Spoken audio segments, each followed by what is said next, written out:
Welcome back to the deep dive. We're pushing forward with our journey through the MPP, the Manual of Patent Examining Procedure. This time, we're diving into Chapter 1800. That's the big chapter all about the Patent Cooperation Treaty, the PCT system, how applications go international. And the specific section we're tackling is MPP Section 1874. The title is Determination if International Preliminary Examination is Required and Possible. Sounds a bit dry, maybe, but it's actually pretty important. It gets into why the folks doing the International Preliminary Exam, the IPEA, might say, hold on, we can't actually examine this application right now. So our goal here is to really unpack those reasons. Why does this happen? What's the procedure? We're using the MPP itself as our guide, of course. And before we jump in, a quick thank you to Mike Shepard, the creative director behind this whole audio series. We really appreciate his work. Also, the usual disclaimer, this is an AI-generated summary. It's for education, general info, not legal advice. So always check the official MPP text, talk to a qualified instructor, or, consult a registered patent practitioner. Okay, let's get started. International Preliminary Examination. Remind us again where this fits into the PCT picture. Right. So think of PCT in phases. Chapter 1 is the search phase. You get the International Search Report, the ISR, and the written opinion. Chapter 2 is this optional next step, the International Preliminary Examination, or IPE. It's where an examiner takes a deeper look, considering the search results, maybe any claim amendments the applicant filed. They're aiming to give an opinion on patentability criteria, novelty, inventive step, industrial applicability. An extra layer of scrutiny before the national phase, basically. Exactly. But MPP Section 1874 points out it's not automatic. There are specific situations where the International Preliminary Examining Authority, the IPA, might actually determine they can't or shouldn't do this examination. Okay, so they can decline. Where does that authority actually come from? Is it just up to the examiner? No, it's grounded in the treaty itself. The Patent Cooperation Treaty, PCT, Article 34, specifically subsection 4A, gives the IPA the explicit power to decline examination under certain circumstances. Got it. Article 34A. And what are the circumstances according to the MPP? Well, the MPEP, based on that article, lays out sort of two main categories of reasons. Okay, what's the first one? The first is about subject matter. If the application deals with something that's just flat out excluded from preliminary examination by the PCT regulations themselves, some things are simply outside the scope. All right, that makes sense. If the rules say we don't examine this type of thing, then they don't. What's the second category? This sounds like maybe it happens more often. It probably does, and it's really about the quality of the application itself. MPP Section 1874 says the IPEA can decline if there are major problems with the documents. Problems like what? Like if the claims or the description or maybe even the drawings are so unclear, just really difficult to understand. Or if the claims aren't properly supported by the description. The description is meant to back up what you're claiming. Right, so if there's a disconnect or it's just fuzzy. Precisely. If these issues are so bad, so fundamental, that the examiner can't form what the MPP calls a meaningful opinion on patentability. A meaningful opinion. What does that actually mean in practice? It means the examiner looks at it and says, because this is so unclear or so unsupported, I genuinely cannot assess if it's new, if it involves an inventive step, non-obviousness, or if it has industrial applicability. So if the basics can't even be evaluated because the application isn't clear enough, then the IPEA might have to decline examination, at least for those problematic parts. Okay, so let's say the IPEA reaches that point. They decide they can't give a meaningful opinion. What happens then? Do they just stop? There's a required procedure. They must notify the applicant formally. You won't be left guessing. And does that notification explain why? Yes, absolutely. Yeah. The notice has to include a clear statement of the reasons for declining. They have to tell you what the problem is, lack of clarity, lack of support, whatever it might be. That's good. And you mentioned problematic parts. Does that mean it's not always the whole application that gets declined? That's a really key point in MPP Section 1874. If the problem's the lack of clarity or support only affects some of the claims, the refusal to examine applies only to those specific claims. Ah, okay, so they can still examine the other claims that are understandable and properly supported? Exactly. It isolates the issue. They can proceed with the examination for the compliant parts of the application. It doesn't necessarily sync the whole Chapter 2 process if only a few claims are flawed. That's important. Now, the MPP apparently says these situations should be rare in Chapter 2. Why would that be? Well, the logic links back to Chapter 1, the search phase.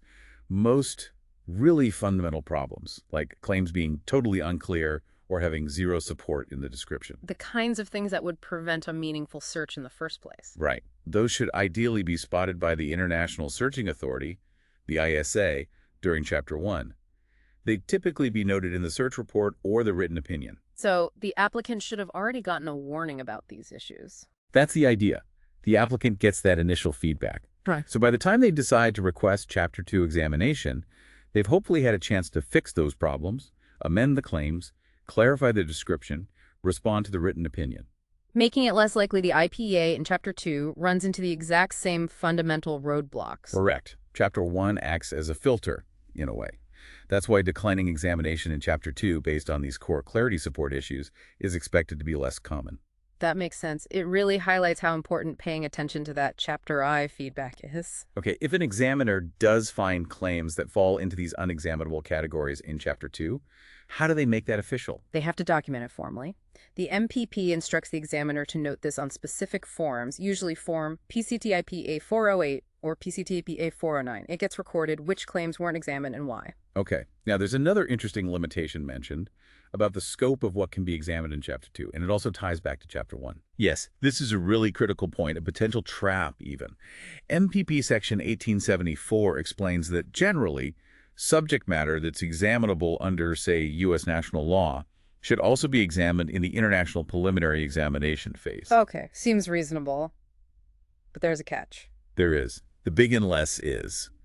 Unless that subject matter wasn't searched back in Chapter 1. Wait, so if something wasn't part of the original international search, Then it generally cannot be examined in Chapter 2 during the preliminary examination. even if the applicant later amends the claims, makes them perfectly clear, fully supported, everything seems fine. Even then, if those claims or that subject matter fell outside the scope of the initial search, maybe because the ISA found a lack of unity of invention, or perhaps the claims were simply added later and weren't covered initially. The IPEA in Chapter 2 typically cannot examine them. That's the rule. The preliminary examination scope is essentially limited by the search scope from Chapter 1. It shows how crucial that initial search phase is and how limitations there can carry forward. Wow, okay. That's a major constraint to be aware of. Getting the search right or addressing unity issues early seems vital. Can we make this unexaminable content idea more concrete? Like, what's an example of a claim so vague it prevents a meaningful opinion? Sure. Think about a claim that uses really fuzzy language, like a device for achieving a better result.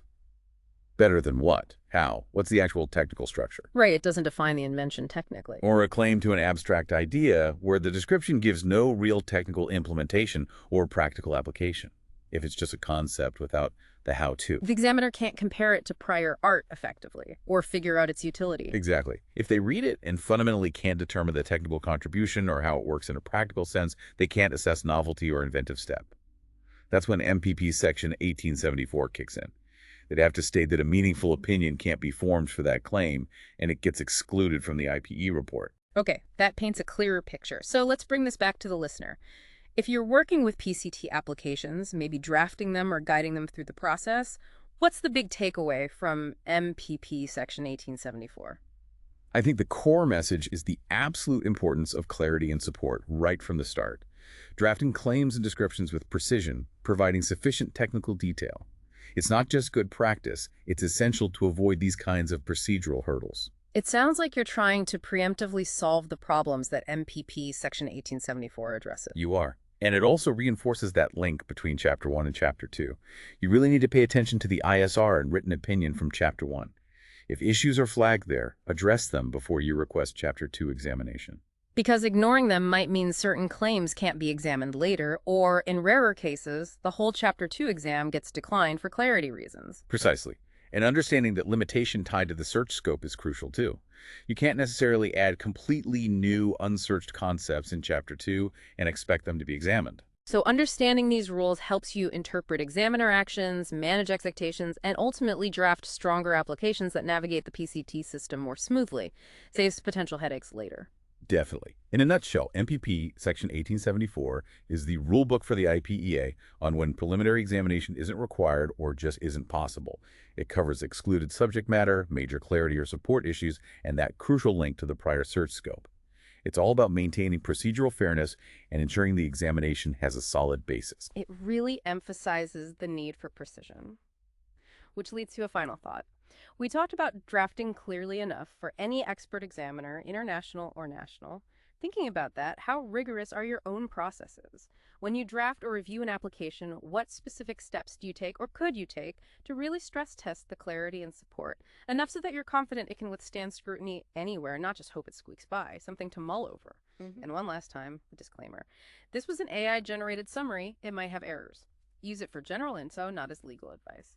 Please consult the official MPP, a qualified instructor, or a registered patent practitioner for authoritative guidance.